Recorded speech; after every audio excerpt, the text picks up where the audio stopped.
హైవర్స్ బర్కోలెడ్డియా సూడోమెల్లే ఏంటి? ఇది ఒక బ్యాక్టీరియా. దీనివల్ల ఇప్పుడు ఊహించినటువంటి అంతుచుకున్న ఒక వ్యాధి గుంటూరు జిల్లాలో తురకపల్లి గ్రామాన్ని వణికిస్తుంది. గడచిన 5 నెలల్లో 28 మంది ఒక్క ఊరికి చెందినవాళ్ళు, చిన్న పల్లెటూరులో 28 మంది చనిపోయారు. ఊరంతా వణికిపోతుంది ఇప్పుడు. కారణం అది ఒక భయంకరమైన ఇంటి వ్యాధి. నేను వెనకాల అటాచ్ చేసిన చూడండి, అది ఆ కంటు రోగం ఎలా వ్యాప్తి చెందిద్ది అండ్ దాని నివారణ మార్గాలు ఏంటి అన్నప్పుడు నీరు కలుషితం కాకుండా చూసుకోవాలి. చుట్టుపక్కల ఏరియా వచ్చేసి నీట్గా ఉంచుకోవాలి. ఈవెన్ మనుషులు ఒకరికొకరు కాంటాక్ట్ అవ్వకుండా కొద్ది రోజులు దూరంగా జాగ్రత్తగా ఉండాలి. ఇన్ కేసు ఎవరికైనా హెల్త్ ఇష్యూస్ వచ్చినా, ఏదైనా పుండులాగానో జ్వరం లాగానో ఏదైనా కనుక వస్తే ఇమీడియట్ హాస్పిటల్ ట్రీట్మెంట్ తీసుకోవాలి.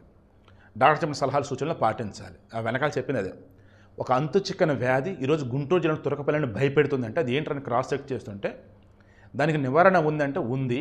ప్రిమిసెస్ నీట్గా ఉంచుకోవాలి. మనుషులు ఒకరికి కాంటాక్ట్ లేకుండా ఉండాలి.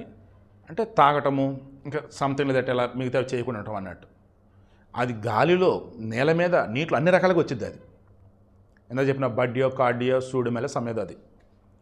సో ఈవిడకి ఇంటెన్షన్ ఒకే ఒకటి, క్యాటస్ ఏపీ ఛానల్లో ఇస్తున్నాయి ఇది ఎందుకంటే ఏపీలోనే కాదు ఎక్కడైనా సరే కానీ నీరు కలుషితంగా ఉన్నా, చుట్టుపక్కల ప్రాంతాలు కలుషితంగా ఉన్నా, హెల్త్ ఇష్యూతో ఉన్నటువంటి వారితో మనం వెళ్ళి రాసుకుని పూసుకొని తిరుగుతున్నా లేనిపోయిన రోగాలు మనకు కూడా వస్తాయి. So be careful.